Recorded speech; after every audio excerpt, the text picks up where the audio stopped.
যে বৰ্তমান যুগত আমি উঠি অহা প্ৰজন্ম সমাজখনক আধ্যাত্মিক আৰু নৈতিক দিশেৰে যদি আগবঢ়াই নিব নোৱাৰোঁ, তেতিয়া কেৱল পুথিগত জ্ঞান বা ধন ঐশ্বৰ্য সম্পত্তিয়ে আমাক প্ৰকৃত মানুহ হিচাপে সমাজত পৰিচয় কৰিব নোৱাৰে।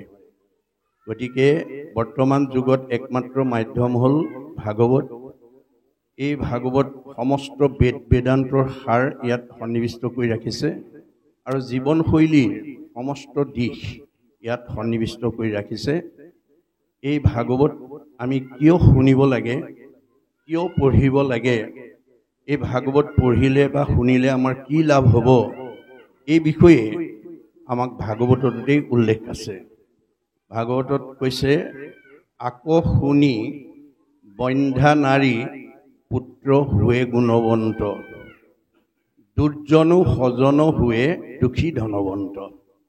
ভাগৱত শুনিলে কোনোবা বন্ধ্যা নাৰী যদি আছে, তেওঁলোকে পুত্ৰ পোৱাৰ যোগ্যতা লাভ কৰিব পাৰিব, পুত্ৰ পোৱাৰ যোগ্যতা লাভ কৰিব পাৰিব আৰু দুৰ্জন মানুহ সজন হ'ব আৰু দৰিদ্ৰ মানুহ ধনী হ'ব, দুখীয়া মানুহ ধনী হৈ যাব। সেইকাৰণে মহাপুৰুষে আমাক আহ্বান জনাইছে কি বুলি, কিন্তু আগে প্ৰথমত মহাশাস্ত্ৰ ভাগৱত শুনিওক মহাযত্ন কৰি। ভাগৱত শাস্ত্ৰ আমি মহাযত্ন কৰি শুনিবলৈ আহিব লাগে, কিয়নো বিষয়ৰ দুখ যত সকলে কৰিব হত, হৰি ভকতৰ সংগ ধৰি। আজিৰ দৰে ভকতৰ সংগত বহি যদি আমি বৈকুণ্ঠৰ কল্পটোৰ ভাগৱত শুনিব পাৰোঁ, তেতিয়াহ'লে আমাৰ বিষয়ৰ যিবিলাক দুখ, পাৰিবাৰিক জীৱনৰ, দাম্পত্য জীৱনৰ, যুগ্ম জীৱনৰ, সাংসাৰিক জীৱনৰ, সামাজিক জীৱনৰ যিমানবিলাক দুখ আমাৰ আছে, সকলোবিলাক নাইকিয়া হৈ যাব।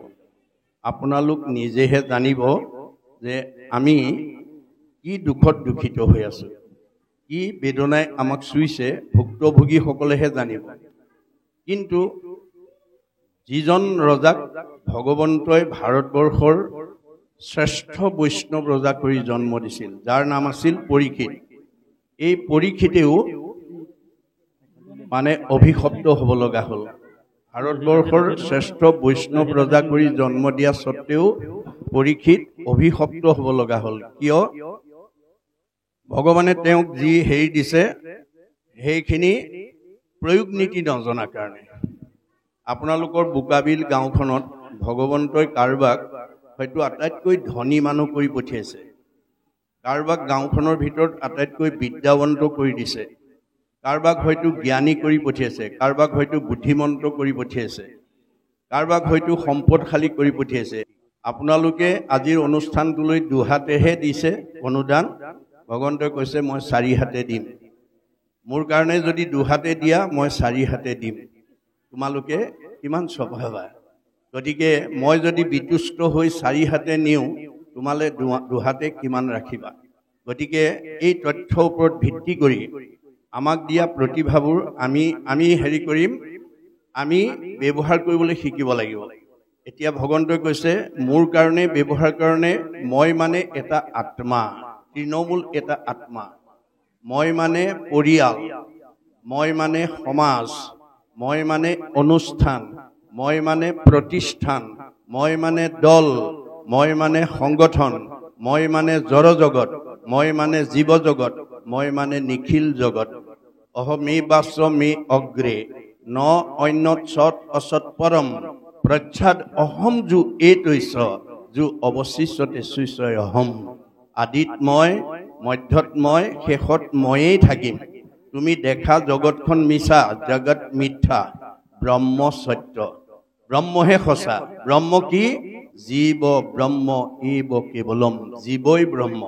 তৃণমূল এটা আত্মাৰ পৰা যাতে আমি বিশ্ব ব্ৰহ্মাণ্ডৰ উপকাৰৰ কামত ভগৱানে দিয়া এই কায়িকভাৱে, মানসিকভাৱে, বৌদ্ধিকভাৱে, আৰ্থিকভাৱে যদি এটা ত্যাগ কৰি এটা খোজ আগবঢ়াব পাৰে, তেতিয়াহ'লে আমাৰ প্ৰতিটো খোজৰ মূল্য হ'ব পদে পদে অশ্বমেধ ফলং প্ৰাপ্নতি নিত্যস্য।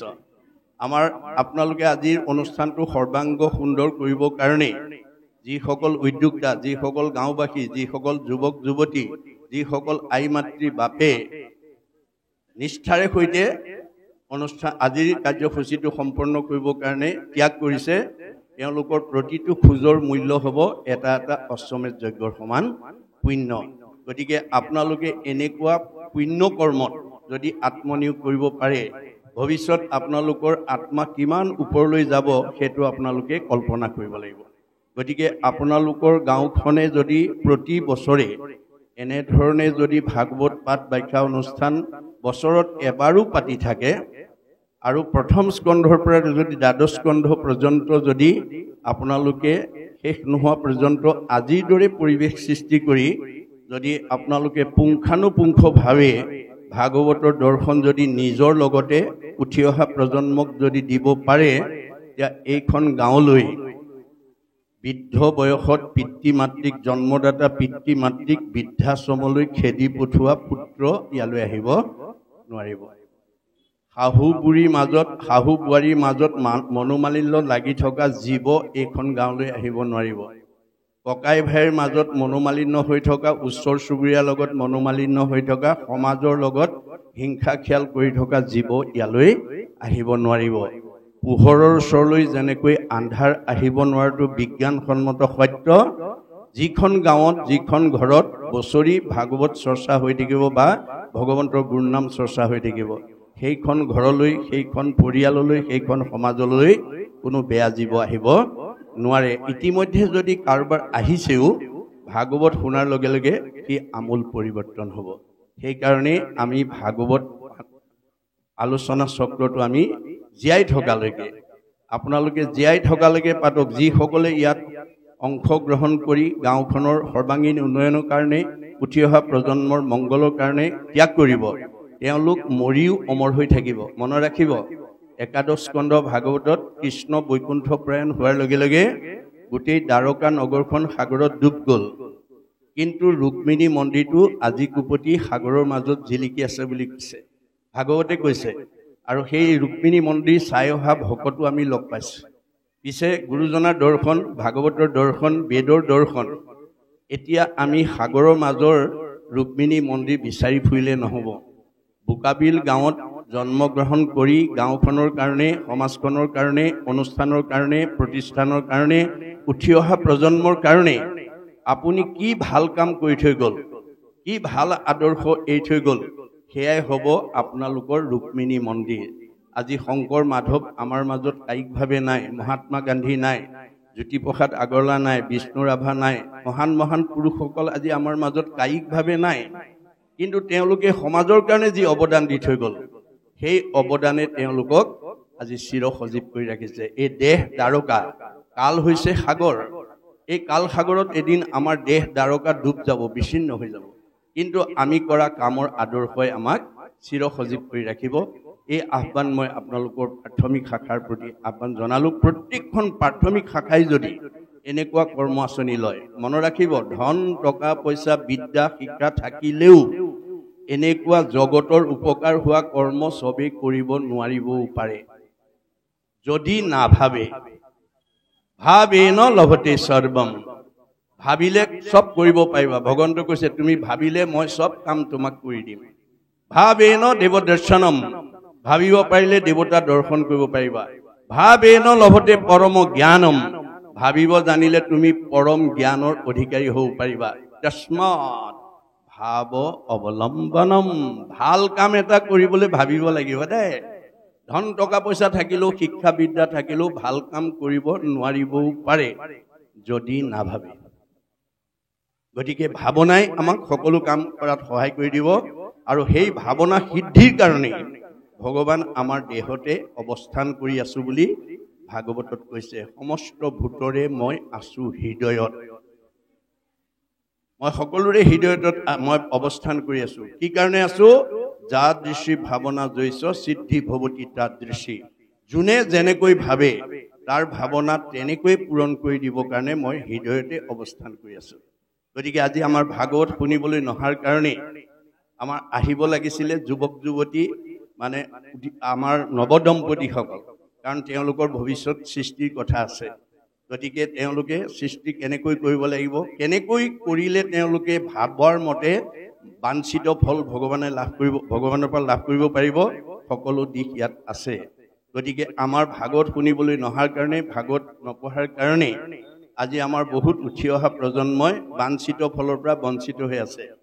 যেনে কোনোবা দম্পতীক লাগে এটা ল'ৰা, পাইছে এজনী ছোৱালী, কাৰোবাক লাগে এজনী ছোৱালী, পাইছে এটা ল'ৰা। গণ্ডগোল ক'ত লাগিল? ৰহস্য ক'ত? এই ৰহস্য ভেদ কৰিব লাগিব। ৰহস্য জানে যিটো লোক, সততে কীৰ্তন কৰে মুক, ধৰি দৃঢ়ব্ৰত কৰি যত্ন বিপৰীত। ভাগৱত শুনিবলৈ বহুত যত্ন কৰি আহিব লাগিব বুলি কৈছে। আৰু আপুনি বাঞ্ছিত ফল ভগৱানৰ পৰা লাভ কৰিব। গতিকে আপোনাক ল'ৰা লাগিলে ল'ৰা দিব, ছোৱালী লাগিলে ছোৱালী দিব, যি লাগে তাকে দিব। এই বিষয়ে মই পিছত আলোচনা কৰিম। মই মাত্ৰ আপোনালোকলৈ আঙুলিয়াই থৈ গ'লো। গতিকে ভাগৱত শুনিবলৈ 10 বন কাটি কৰি আহিব। কিয়? এই ধন লগত যাব, বাকী ধনবোৰ ইয়াতে থাকি যাব।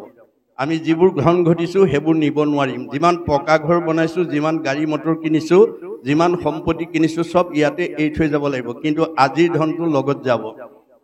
লগত নিয়া ধন ঘটিব কৈছে মহাপুৰুষে। অকল লগত নিব নোৱাৰা ধনতে আবদ্ধ নাথাকিবা, লগত নিয়া ধন ঘটা। পৰকাল ধন মাধৱৰ নাম, তাক লোৱা গলে বান্ধি, ঐত এটিক্ষণে এৰা আলজাল, পাছে মৰিবাহা কান্দি। আজি বিভিন্ন কাৰণ দেখুৱাই যদি আপুনি আজিৰ অনুষ্ঠানটোলৈ নাহে, আপোনাৰ জীৱই পিছৰ জন্মত কান্দিবগৈ লাগিব। কাৰণ পিছৰ জন্মত চলিবৰ কাৰণে যিটো ধন আপুনি সুবিধা পায়ো সংগ্ৰহ কৰি নললে। গতিকে এই ভাগৱত শুনিলে আমাৰ জীৱৰ কেনেকুৱা মংগল হয়। আমাৰ ভাগৱতে কৈছে যে আমাৰ বিজ্ঞানে স্বীকাৰ কৰিছে, আজি যিসকলে ভাগৱত শুনিবলৈ আহিছে, তেওঁ ল'ৰা হওক, ছোৱালী হওক, ডেকা হওক, বুঢ়া হওক, বোৱাৰী হওক, জীয়াৰী হওক, শিক্ষিত হওক, অশিক্ষিত হওক, ধনী হওক, দুখীয়া হওক, এইবোৰ বাহ্যিকতা। আধ্যাত্মিক হৈছে যি আত্মাই ভাগৱত শুনিব, ঈশ্বৰৰ কথা শুনিব, ঈশ্বৰৰ কথা গাব, ঈশ্বৰৰ কথা ক'ব, সেই জীৱ ইমান নিৰ্মল হৈ যাব যে বিজ্ঞানে স্বীকাৰ কৰিছে এই পৃথিৱীৰ উপৰিভাগত যি বায়ুমণ্ডল আছে, এই বায়ুমণ্ডলক ঘনত্বৰ ওপৰত নিৰ্ভৰ কৰি বিজ্ঞানে 3টা ভাগত বিভক্ত কৰিছে, 3টা স্তৰত ভাগ কৰিছে। ট্ৰপস্ফিয়াৰ, ষ্ট্ৰেটোস্ফিয়াৰ, আইনস্ফিয়াৰ। আইনস্ফিয়াৰক একেবাৰে বৈতৰণী নদী বা সাগৰ বুলি কোৱা হৈছে। ঈশ্বৰ কৃষ্ণৰ কথা শুনা জীৱ ইমান নিৰ্মল হৈ যাব, মাধৱদেৱে কৈছে, কৰ্ণপথে ভকতৰ হিয়াত প্ৰৱেশী হৰি, দুৰ্বাসনা হৰে সমস্তই, জলৰ যতে কমল যেহেন শৰত কালে, স্বভাৱতে নিৰ্মল হয়। শৰৎকালৰ পানীৰ দৰে ভাগৱত শুনা জীৱ ইমান নিৰ্মল হৈ যাব যে ৰকেটৰ দৰে এই 3টা লেয়াৰ ভেদ কৰি 14 ব্ৰহ্মাণ্ডৰ বাহিৰত ভকতৰ কাৰণে নিৰ্মাণ কৰি থকা বৈকুণ্ঠ স্থানত অৱস্থান কৰিব পাৰিব। কিন্তু ভাগৱত নুশুনা জীৱ যিমান ধনৱন্ত হওক, যিমান বিদ্যাৱন্ত হওক, যিমান সম্পদশালী হওক, যিমান ঐশ্বৰ্যশালী নহওক, ভাগৱত নুশুনা জীৱ এই 200 মাইলৰ ভিতৰতে, মধ্যাকৰ্ষণৰ ভিতৰতে অহা যোৱা কৰি থাকিব লাগিব। পুনৰপি জনমম পুনৰপি মৰণম, পুনৰপি জনমম পুনৰপি মৰণম। মলি কাপোৰত যেতিয়ালৈকে চাবোন চাৰ্ফ নিদিয়ে, তেতিয়ালৈকে মলি কাপোৰখনৰ পৰা মলি যেনেকৈ আঁতৰ নহয়, আমি ঈশ্বৰৰ কথা নুশুনা পৰ্যন্ত যিমান ধন ধান ঐশ্বৰ্য থাকক, আমাৰ জীৱ সংস্কাৰ হ'ব নোৱাৰিব। সেইকাৰণে ভাগৱত শুনিবলৈ আহিব লাগিব। নহ'লে আপোনাৰ পাৰ্থিৱ ধন, টকা পইচা, ঐশ্বৰ্য সম্পত্তিয়ে আপোনাৰ জীৱক পৰম গতি দিয়াত সহায় কৰিব নোৱাৰিব। যাৰ কাৰণে পৰীক্ষিতৰ দৰে, যিজনক ভাৰতৰ শ্ৰেষ্ঠ বৈষ্ণৱ ৰজা কৰি পঠিয়াইছিল, তেওঁ অভিশপ্ত হৈ যাব লগা হ'ল। গতিকে আপোনালোকক দিয়া প্ৰতিভাটো যদি আপোনালোকে প্ৰয়োগ কৰিব নাজানে, আপোনালোকো পৰীক্ষিতৰ দৰে অভিশপ্ত হৈ যাব লগা হ'ল। পৰীক্ষিতক ভগৱানে বৈষ্ণৱ কৰি পঠাইছিলে। বৈষ্ণৱৰ বৈশিষ্ট্য কি? সাধুৰ সেৱা, নাম ধৰ্ম, পৰিৱেশ সাৰ, বৈষ্ণৱ বোলয় এহি তত্ত্ব আছে যাৰ। যি মানুহৰ ডেকা ল'ৰাই হওক, গাভৰু ছোৱালীয়ে হওক, বোৱাৰীয়ে হওক, জীয়াৰীয়ে হওক, বাল্যই হওক, বৃদ্ধই হওক, যিটো জীৱই সাধু মহন্ত ভক্ত বৈষ্ণৱৰ প্ৰতি যাৰ শ্ৰদ্ধা থাকিব, যাৰ ঈশ্বৰৰ নামৰ প্ৰতি আস্থা থাকিব, এই গুণ বিশিষ্টজন বৈষ্ণৱ বুলি আমাৰ বেদে স্বীকাৰ কৰিছে। বৈষ্ণৱৰ দ্বিতীয় বৈশিষ্ট্য কি? এনেধৰণে নামঘৰত একেলগে বহিলে, নাম প্ৰসংগত বহিলে, পাঠ প্ৰসংগত একেলগে বহাৰ পিছত বৈষ্ণৱ গুণসম্পন্ন ব্যক্তিয়ে গ্ৰাম্য কথা নাপাতে, চাহ তামোল খোৱাৰ কথা নাপাতে, ধন টকা পইচাৰ কথা নাপাতে, বিষয়ৰ কথা নাপাতে। কি পাতিব? বৃথা বাক্য নবুলিব, নামাতিব মিছা, কৃষ্ণ কথা শুনিবলৈ কৰিবেক ইচ্ছা। বৈষ্ণৱ গুণসম্পন্ন ব্যক্তিয়ে সদায় ঈশ্বৰৰ কথা কেনেকৈ দুটা বেছিকৈ শুনিব পাৰোঁ তাৰ কাৰণে সদায় তেওঁ উৎসাহিত হৈ থাকিব। আনটো বৈশিষ্ট্য কি? নকৰিব প্ৰাণী হিংসা মনে একোজন, সদায়ে চিন্তিব মাত্ৰ কৃষ্ণৰ চৰণ।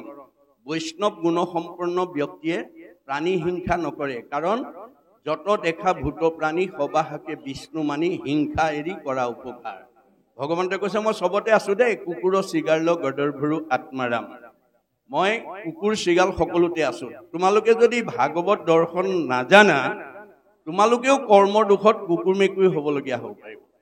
আমাক ভগৱন্তই জীৱশ্ৰেষ্ঠ মানুহ কৰি পঠিয়াইছে। কিয়? পৰিয়ালত মিলা প্ৰীতিয়ে থাকিবা, স্বামী স্ত্ৰী মিলা প্ৰীতিয়ে থাকিবা, সমাজত মিলা প্ৰীতিয়ে থাকিব, ওচৰ চুবুৰীয়াৰ লগত মিলা প্ৰীতিয়ে থাকিবা।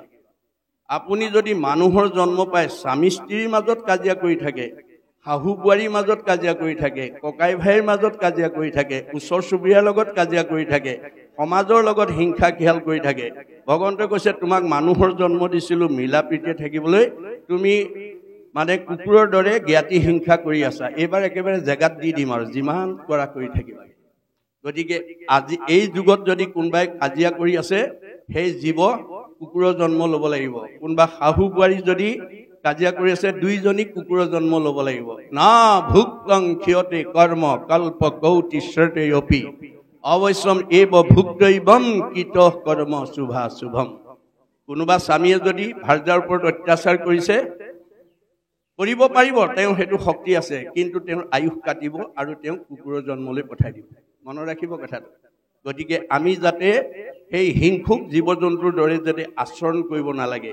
আমাক চাৰিমুঠি জীৱৰ ভিতৰত সৰ্বশ্ৰেষ্ঠ জীৱ কৰি পঠিয়াইছে। কিয়?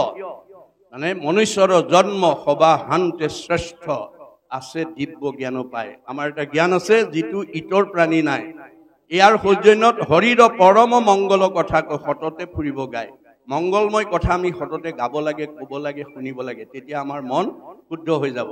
পৰীক্ষিতে হিংসা ধৰ্ম কৰাৰ কাৰণেই পাপ সিদ্ধ হৈ গ'ল। তেওঁ প্ৰাণী হত্যা কৰিবৰ কাৰণে গুচি গ'ল, যাৰ কাৰণে পাপ সিদ্ধ হ'ল।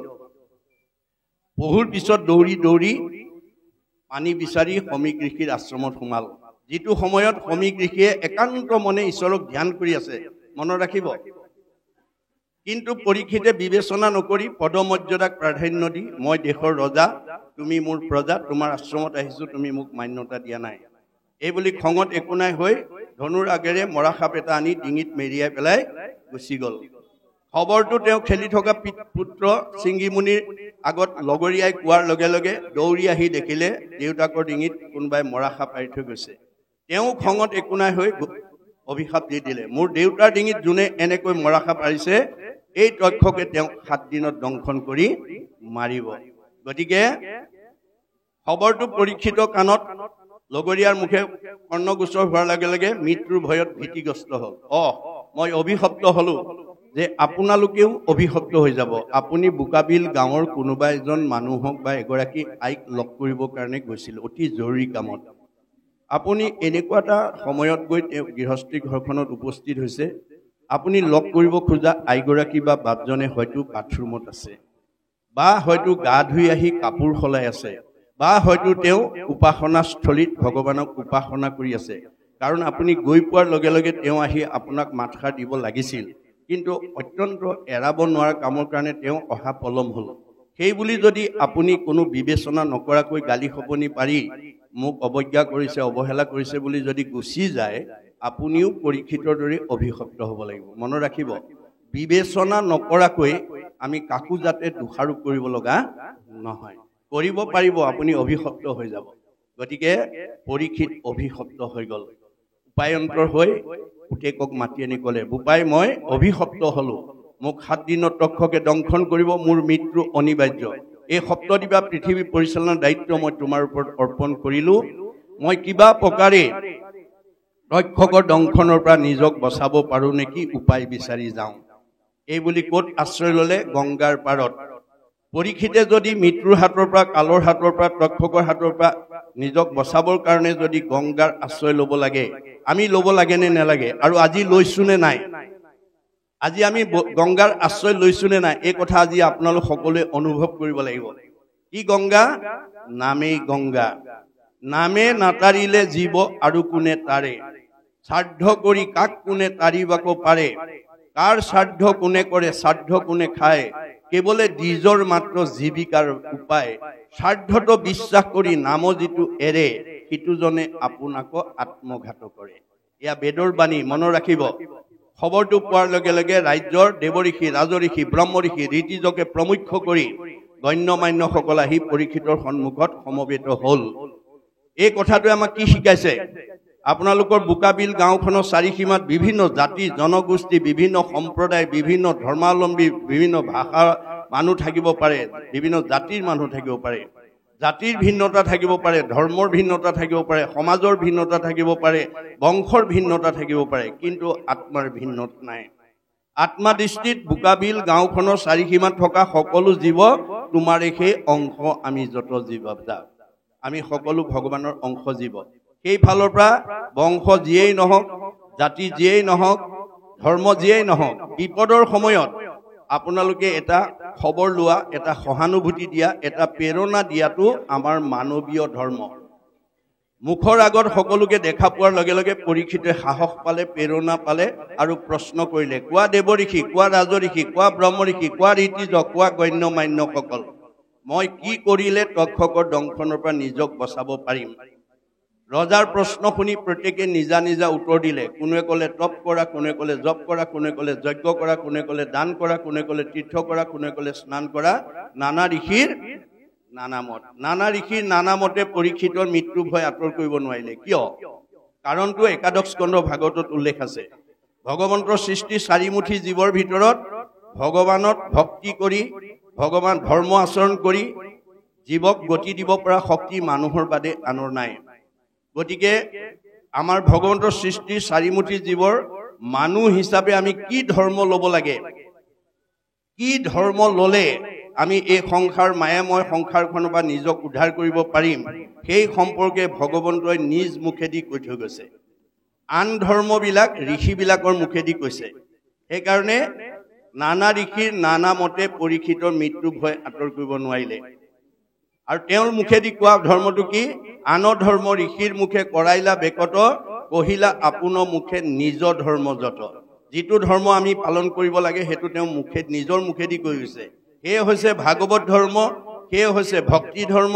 আৰু সেয়ে হৈছে নাম ধৰ্ম মনত ৰাখিব কথাটো গতিকে শুকদেৱে আহি প্ৰথম স্কন্ধৰ পৰা দ্বাদশ স্কন্ধ ভাগৱত 7 দিন 7 ৰাতি নীৰৱ নিশ্চিন্নভাৱে যেতিয়া পৰীক্ষিতক কৰ্ণগোচৰ কৰিলে পৰীক্ষিতে লগে লগে 12 স্কন্ধ ভাগৱত শুনাৰ লগে লগে ব্ৰহ্মজ্ঞান প্ৰাপ্ত হৈ গ'ল মই ইমান সময় মৰিম বুলি যিটো ভয় কৰি আছিলো তাৰ দেখোন মৃত্যুৱেই নাই আজি আমি এই কথা নাজানি কৈ আছো বোকাবিল গাঁৱৰ আমুকা মৰিল তামুকি মৰিল স্বৰ্গগামী হ'ল বৈকুণ্ঠগামী হ'ল প্ৰয়াত হ'ল বিদেহ হ'ল ইহলীলা সম্বৰণ কৰিলে নানান ভাষাৰে আমি কাৰোবাক মৰাটোকে কৈ আছো কিন্তু আমাৰ গীতাত ভগৱানে কৈছে হে অৰ্জুন মানুহ মৰা বুলি কোৱাটো মিছা কথা কৈ আছে জীৱৰ মৰণ কহে যিটো জন হবে মিছা মহাভাগ কৰ্মৰ সংস্কাৰে পুনু দেহলৈ পূৰ্ব দেহ কৰে ত্যাগ হে অৰ্জুন জীৱৰ মৃত্যু নাই মৃত্যু কেৱল দেহৰেহে আছে দেহৰেহে ধৰ্ম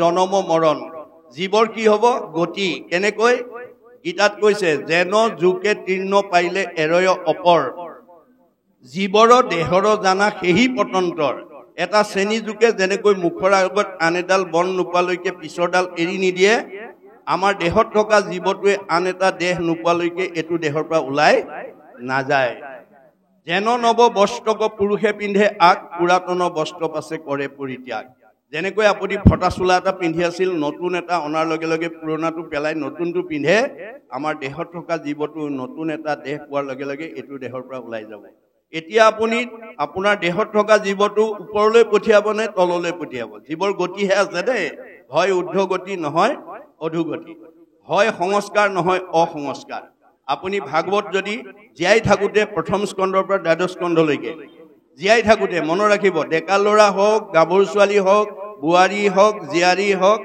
যিসকলে পঢ়িব পৰা জ্ঞান আছে তেওঁলোকে ভাগৱত সদায় পঢ়িবলৈ, অকণমান পঢ়িবলৈ যত্ন কৰক। মই জীয়াই থকা দিনকেইটাত ভাগৱত দ্বাদশ স্কন্ধ পঢ়িমেই, দশম পঢ়িমেই, কীৰ্তন পঢ়িমেই, ঘোষা পঢ়িমেই।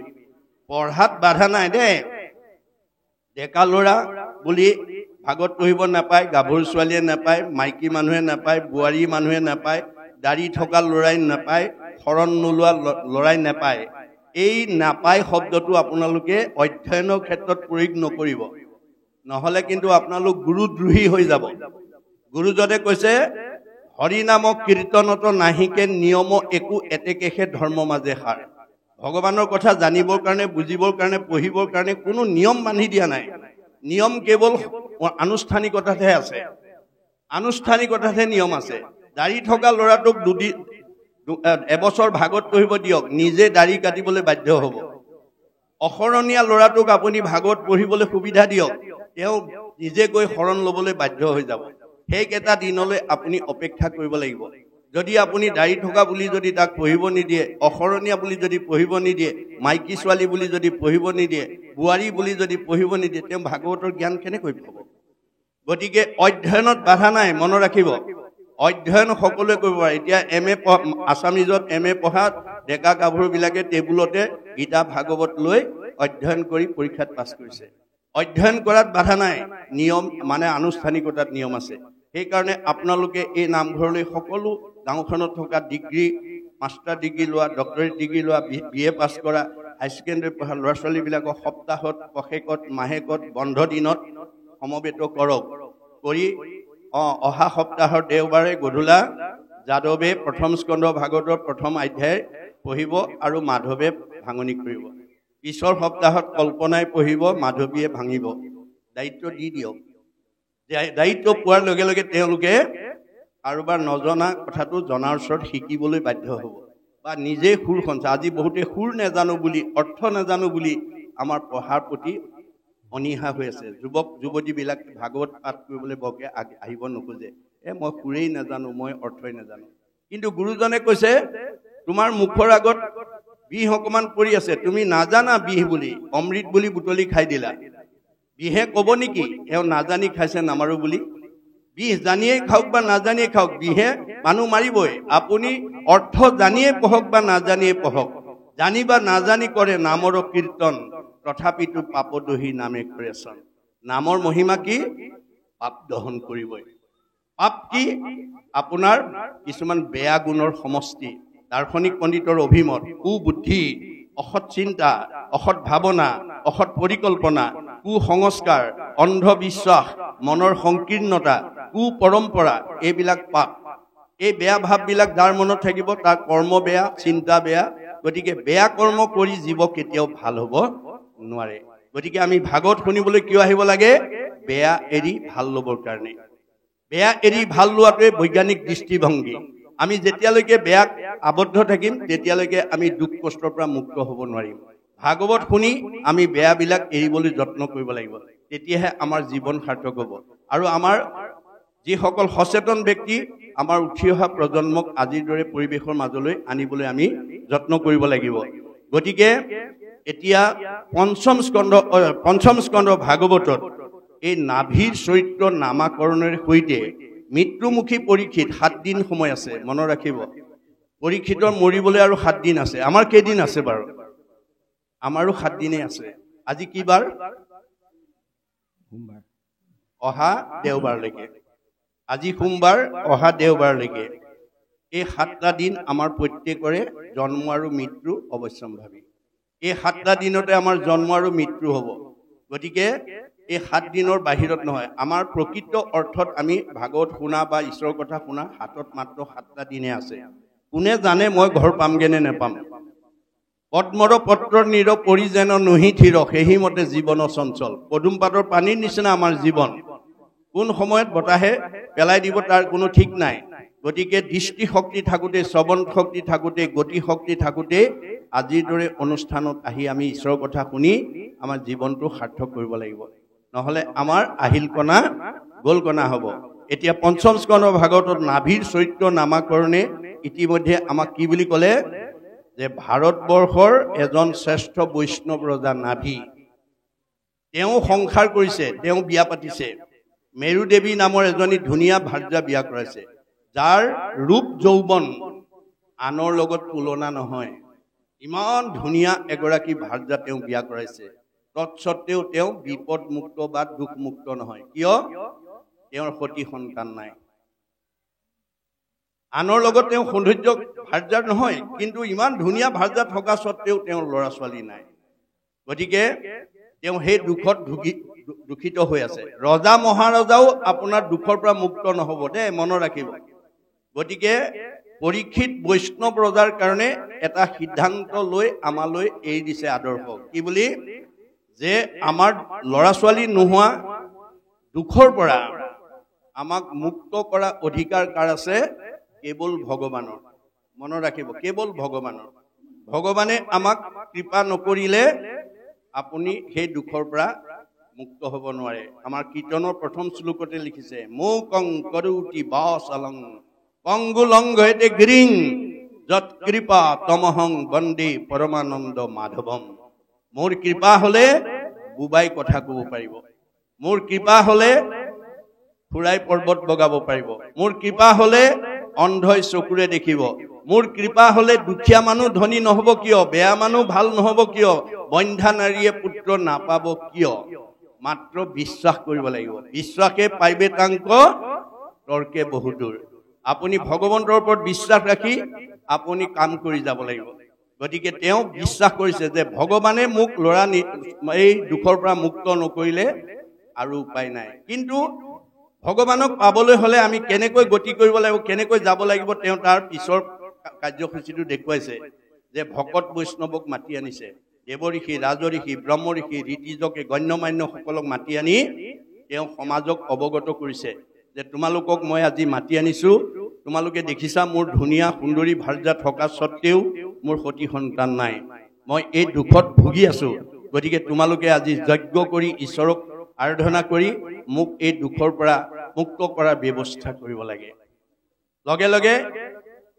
সেই দেৱ ঋষি ৰাজ ঋষি ব্ৰহ্ম ঋষি সকলে সমবেত হৈ যজ্ঞ আৰম্ভ কৰিলে ৰজাক পুত্ৰ দিবৰ কাৰণে এই কথাটোৱে আমাক কি বুজাইছে যে আমি এতিয়া ভগৱানক পোনপটীয়াকে পাব নোৱাৰো এতিয়া কলি যুগত কাৰো ঘৰলৈ আহি ভগৱন্তই নকয়হি আপোনাৰ ল'ৰা ছোৱালীকেইটা পঢ়া শুনাত ভাল হওক পৰীক্ষাত ভাল হ'ব আয়ুষ্মান ভৱ মংগল হ'ব ভগৱানে নিজে আহি নকয় কোনে ক'ব ভাগৱতত কৈছে হৰিৰ মূৰ্তিক হৰি ভক্তক দেখিবা শক্তি অনুৰূপে তাৰ প্ৰীতি আচৰিবা সমস্ত ভূততে আছে ভগৱান সেহি ভাবি সবাকো কৰিবা বহুমান এতিয়া আমাক কোন আহিব ভগৱন্তৰ মূৰ্তি লৈ ভকত আহিব আপোনাৰ কি অভাৱ অভিযোগ আছে ভকতৰ ওচৰত আশীৰ্বাদ এটা লওক আপোনাৰ ল'ৰাটো পঢ়া শুনাত ক'ত দুৰ্বলতা আছে মাক বাপেকেহে জানিব অংকত দুৰ্বলতা নে ইংৰাজীত দুৰ্বলতা নে সমাজ অধ্যয়নত দুৰ্বলতা নে বিজ্ঞানত দুৰ্বলতা নে ছবিত দুৰ্বলতা সচেতন মাক বাপেকে জানিব কিন্তু ভাগৱতে কৈছে দুৰ্বলতা বুলি জানিলেই নহব তাক সবলতালৈ উত্তৰণ কৰিব লাগিব কেনেকৈ আপোনাৰ ঘৰলৈ অহা সন্ত মহন্ত ভক্ত বৈষ্ণৱ সাধুৰ ওচৰত এই ল'ৰা ছোৱালী আনি আশীৰ্বাদ ল'ব লাগিব 10জনে যদি মূৰত হাত দি কয় তুমি ভালকৈ পঢ়িবা ঈশ্বৰে কৃপা কৰিব তোমাৰ ভাল হ'ব বছ সজনৰ আশীৰ্বাদে মিলে কৃষ্ণৰ প্ৰসাদ গতিকে ভকতৰ আশীৰ্বাদ নহলে পোনপটীয়াকে আপুনি মানে আপোনাৰ মনৰ কামনা বা আপোনাৰ সমস্যাৰ পৰা মুক্ত হ'ব নোৱাৰিব সেইকাৰণে ভকতৰ পদধূলি আমাক প্ৰয়োজন মাধৱদেৱে আমাৰ চতুৰ্থ স্কন্ধত আমাৰ হেৰি প্ৰভু পৃথু প্ৰভুৱে কৈছে যাহাৰ গৃহত নহি উপগত একান্ত হৰি ভকত তাৰ গৃহ ছয় সৰ্পৰ আলয় মহন্তৰ ইটো মত আমাৰ ঘৰত যদি ভকতৰ পদধূলি নপৰে সেইখন সাপৰ গাত স্বৰূপ হৈ থাকে গতিকে আমি প্ৰত্যেকেই এই কামনাটো মাধৱদেৱৰ দৰে কৰিব লাগিব কৃপাৰ সাগৰ দৈৱকী নন্দন পুৰী মনৰ কাম ভকতৰ সংগ সদা নুগুচুক মুখে তোৱা গুণ নাম গতিকে ভকতৰ পদধূলিয়ে যাতে আমাৰ ঘৰখন পবিত্ৰ কৰে তাৰ কাৰণে আমি ভকতৰ পদধূলি পেলাবৰ কাৰণে কৰ্ম আঁচনি ল'ব লাগিব এতিয়া ভকতসকলে যজ্ঞ আৰম্ভ কৰিবলৈ যাওঁতে তেওঁ ভকতক আপ্যায়ন কৰিবৰ কাৰণে দ্ৰব্য গোটাইছে দেই নানান ধৰণৰ দ্ৰব্য গোটাইছে কেনেকে গোটাইছে নিখুঁতভাৱে গোটাইছে আজি আপোনালোকে যদিও ভাগৱত অনুষ্ঠান পাতিছো নহয়, বোকাবিল প্ৰাথমিকৰ ৰাইজে আজি কলিৰ যজ্ঞ পাতিছে। এইটো কলিৰ যজ্ঞ বুলি কৈছে। মূতচিত্ৰ দিয়া যিটো কৰৈ কৰ্ম ধৰ্ম, তাৰ নামত যজ্ঞ সখী কৈলো ইটো মৰ্ম। আৰু এই যজ্ঞস্থলীলে আপোনালোকে বিভিন্ন ভকত বৈষ্ণৱক আমন্ত্ৰণ কৰি আনিছে। এই ভকত বৈষ্ণৱসকলক আপ্যায়ন কৰিবৰ কাৰণে বোকাবিল প্ৰাথমিকৰ বা বোকাবিল গাঁৱৰ যিসকল ডেকা গাভৰু আই মাতৃয়ে ৰাতিপুৱাৰ পৰা আহি হাৰদি পাচলি কুটিছে, কোনোবাই চাউল ধুইছে, কোনোবাই চাহ বনাই ভকতক দিছে, কোনোবাই তামোল এখন দিছে, কোনোবাই মাটি আনি বহুৱাইছে। চবতে পুণ্য আছে, মনত ৰাখিব কথাটো। আপোনালোকৰ এই যজ্ঞস্থলীলৈ অহা অতিথিসকলক সেৱা ধৰাত যদি নিখুঁতভাৱে কৰিব পাৰে, ভকতসকল যাওঁতে ক'ব বৰ ভাল লাগিল বোকাবিল প্ৰাথমিকৰ অনুষ্ঠানটোলৈ গৈ, ইমান ভকতৰ শ্ৰদ্ধা, বাপসকলৰ আইসকলৰ ইমান শ্ৰদ্ধা, বহুত ভাল লাগিল। বছ সজনৰ আশীৰ্বাদে মিলে কৃষ্ণৰ প্ৰসাদ। আৰু আপোনালোকে প্ৰত্যেকৰে পুণ্য আজি উপাৰ্জন হৈ যাব। আপোনালোকে অনুষ্ঠানটো সৰ্বাংগ সুন্দৰ কৰিবৰ কাৰণে যদি আপোনালোকে কোনোবাই হাতে কামে লাগিছে, অকল সভাপতি সম্পাদকৰ দায়িত্বত দিলে নহ'ব। আমি সমূহীয়া সভাপতি সম্পাদক মাত্ৰ গাঁওখন বা প্ৰাথমিকটো চলাবৰ কাৰণে আমি এটা নিয়ম বান্ধি লৈছোঁ। কিন্তু অকল যদি আমি বাছি দিয়া সভাপতি সম্পাদক আৰু কাৰ্যকৰী কমিটিখনৰ ওপৰতে যদি নিৰ্ভৰ কৰি আমি যদি অচেতন হৈ থাকোঁ, তেতিয়াহ'লে তেওঁলোকে আজিৰ অনুষ্ঠানটো সৰ্বাংগ সুন্দৰ কৰিব নোৱাৰিব।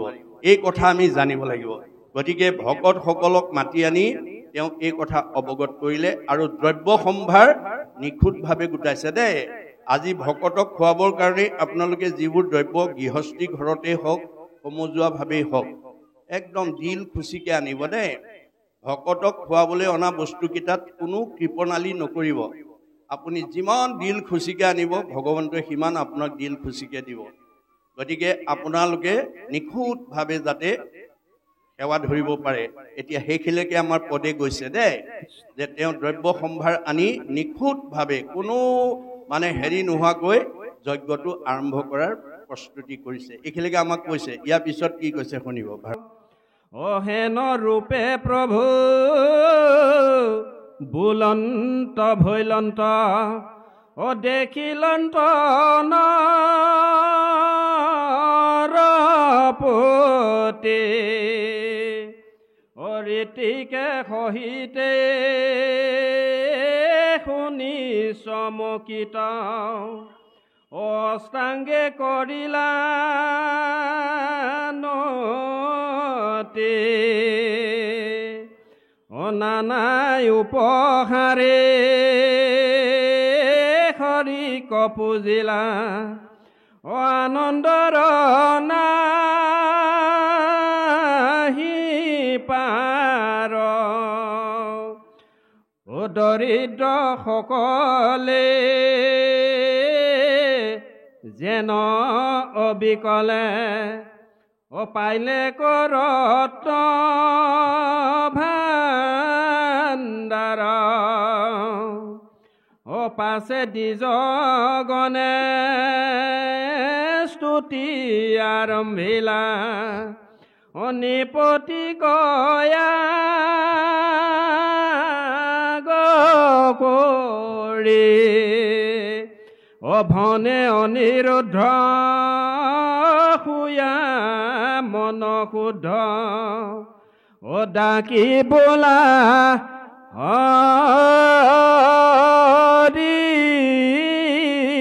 হৰি হৰি ৰাম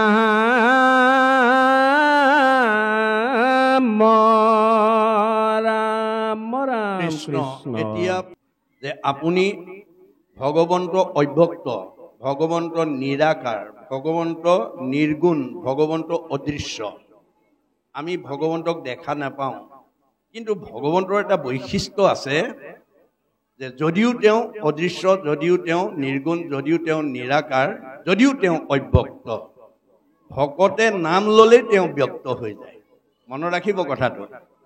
স্বভাৱতে অজময়ী জন্ম নাহি যাৰ, ভকতৰ ইচ্ছাই মই ধৰো অৱতাৰ। ভগৱন্ত অজ ব্ৰহ্ম, জন্মও নাই মৃত্যু নাই, কিন্তু ভকতৰ কাৰণে তেওঁ অৱতাৰো হয়, মৃত্যুকো সাৱটি লয়। গতিকে ভগৱন্তৰ বৈশিষ্ট্য কি? ভকত প্ৰিয়। ভগৱন্ত ভকত প্ৰিয় দিশতো ভগৱন্তক আবিৰ্ভাৱ কৰিব পাৰিব কেনেকৈ ভাগৱতে কৈছে অব্যক্ত ঈশ্বৰ হৰি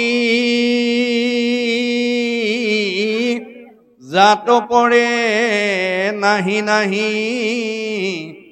পৰম পুৰুষ ভগৱান অভক্ত জনে লৈলে নাম পূৰ্ণ কৰি মন কাম অন্তৰতে দেই সমিধান আপুনি কি সমস্যাত পৰিছে আপোনাৰ কি বিপদ হৈছে আপুনি একান্ত চিত্তে ভগৱানক জনাই দিয়ক লগে লগে আপোনাৰ ভগৱন্তৰ হৃদয়স্থিত হৈ আপোনাৰ সেই সমস্যাটো কাৰ গুৰিলে গ'লে সমাধান হ'ব কি কৰিলে সমাধান হ'ব অন্তৰতে তেওঁ ভাৱনাৰ জাগৃত কৰিব অথবা প্ৰতিনিধি পঠাই দিব কোনোবা প্ৰতিনিধি পঠাই দিব যোৱা মোৰ ভকত বিপদত পৰিছে তেওঁক বিপদৰ পৰা উদ্ধাৰ কৰা যেনেকৈ ব্যাসে বিপদত পৰি তলমূৰ কৰি থাকোঁতে নাৰদক পঠাই দিছে যোৱা মোৰ ভকত বিপদত পৰিছে তেওঁৰ ভুলটো আঙুলিয়াই থৈ আহা এয়াই হৈছে ভগৱানৰ বৈশিষ্ট্য এতিয়া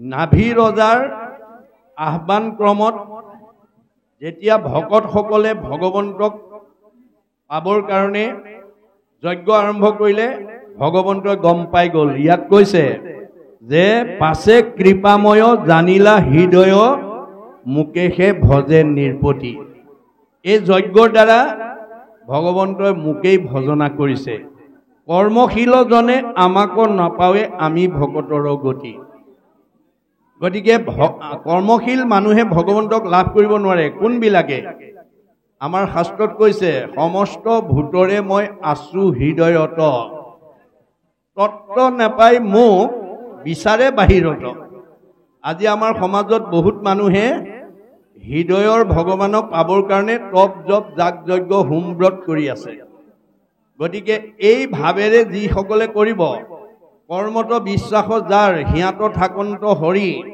অতিশয় দূৰহুন্ত তাৰ দূৰতো বিদূৰহুন্ত তাৰ ভগৱন্ত হৃদয়তে আছে আপুনি হৃদয়ৰ ভগৱন্তক নিবিচাৰি যদি বাহিৰত বিচাৰি ফুৰে আপোনাৰ হৃদয়ৰ পৰা বহুত আঁতৰি গুচি যাব কৰ্মশীলজনে আমাকো নাপাৱে আমি ভকতৰ গতি আপোনালোক ভকত হ'বলৈ যত্ন কৰক কাণত গামোচা চেলেং নলেই নহ'ব চেলেং গামোচা ভকত নহয় চেলেং গামোচা আমাৰ জাতীয় পোছাক বা সংস্কৃতি ভকত হ'বলৈ হ'লে তিনিটা আখৰৰ গুণ লাগিব ভকত ভ আখৰে কি কৈছে ভ শব্দে ভগৱন্ত ভৱ বিমোচন ভজন ভক্তিত তুষ্ট হুৱন্ত সিজন ভগৱন্তই কোন মানুহক ভাল পায় যি মানুহৰ জন্ম পায় ৰাতিপুৱা গধূলি গা পা ধুই ধূপ এডাল জ্বলাই ঈশ্বৰৰ প্ৰাৰ্থনা এটা কৰে ঈশ্বৰৰ নাম এটা লয় মাক বাপেকে কোন ল'ৰা ছোৱালীক ভাল পায় যি ল'ৰা ছোৱালীয়ে মাক বাপেকক শ্ৰদ্ধা কৰে ভক্তি কৰে মৰম কৰে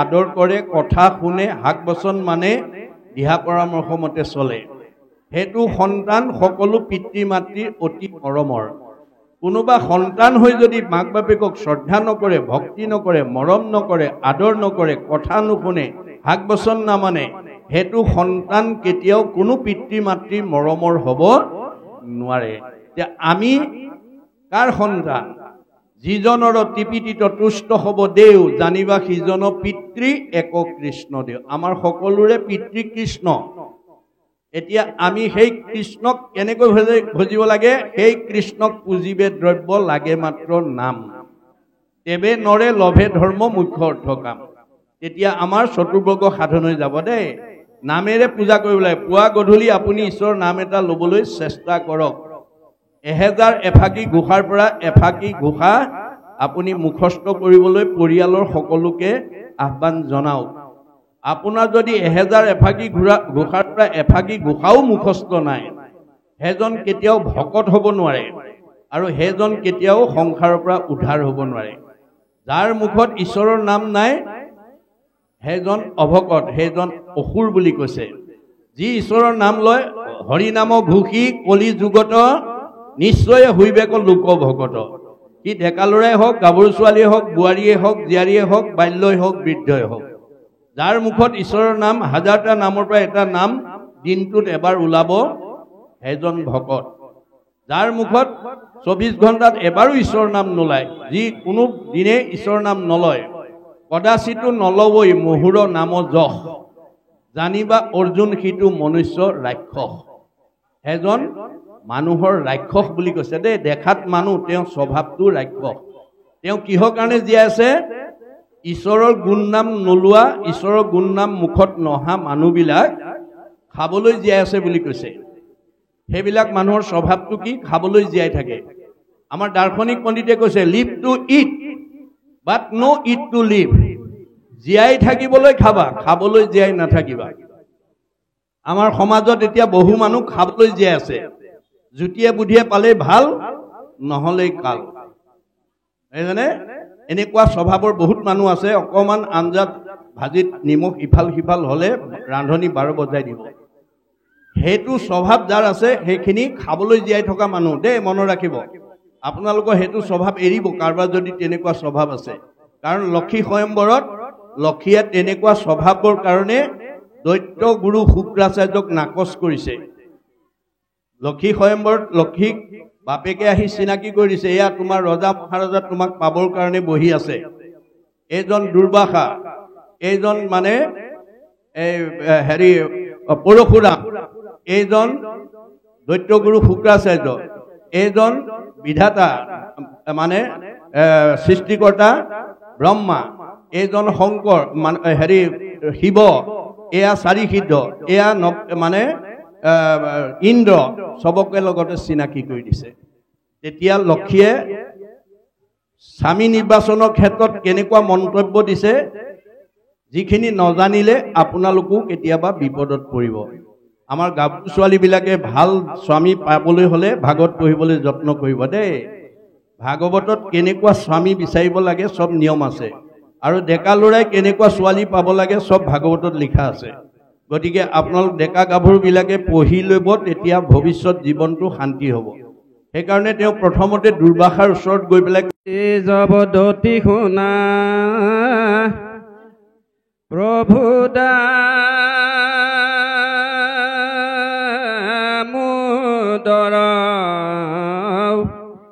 ত্ৰিভুৱনে পূজ্যতম তুমি হে ঈশ্বৰ,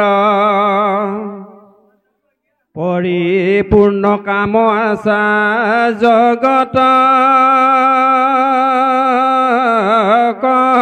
ব্যাপী, ও ভকতৰ পূজা লোৱা সাক্ষাতে তথাপি ৰাম স্তুতি কৰি পাক সৈক নাহিকে আমাৰ, ও নমো নমো মন্ত্ৰে মাত্ৰ কৰো নমস্কাৰ, হতৰ যতম প্ৰকৃতিৰ গুণ যত, ও তাতে বন্দে ভৈলো আমি তিনিও জগত, পৰতন্ত্ৰ আমি তুমি স্বতন্ত্ৰ ঈশ্বৰ, ও প্ৰকৃতিত পৰ তিনি গুণৰ ওপৰ, ও এতেকে তোমাৰ ৰূপ নাহি নিৰূপণ, ও কৰ্ণাই বৰ্ণাইবাৰ সামৰ্থ হৈবে কোন জন, ও কিন্তু লীলা কথা তব অমৃতৰ নদী, ও কনায়ে ক মাত্ৰে তাৰ পান কৰে যদি, এতেকে তাহাৰ হবে দুখ হৈব অন্তৰ, ও তোমাৰ স্বৰূপ কোনে জানে ভগৱন্ত বাক্য মন অগোচৰ ঐপক্ত পুৰুষ ও তথাপি ভক্তৰ প্ৰীতি সাধানী ৰংকুশ কোমল তুলসী দল জলে পূজা কৰে ও কুশ কিশলয় তেন্ত পৰম সাদৰে জয় জয় নাৰায়ণ বুলন্ত প্ৰেমত এতেকতে তুষ্ট তুমি হোৱা ভগৱন্ত অভকত জনে পূজে নানা উপহাৰে ও দণ্ড ছত্ৰ বাদ্য যন্ত্ৰ চৰিল চামৰে কাল দেশ দ্ৰৱ পাত্ৰ মন্ত্ৰ সদাচাৰ একো অংগে নুহিহীন শিকব পূজাৰ তথাপিতো তুমি তাক নকৰা গ্ৰহণ হেনহে ভকতি প্ৰিয় তুমি নাৰায়ণ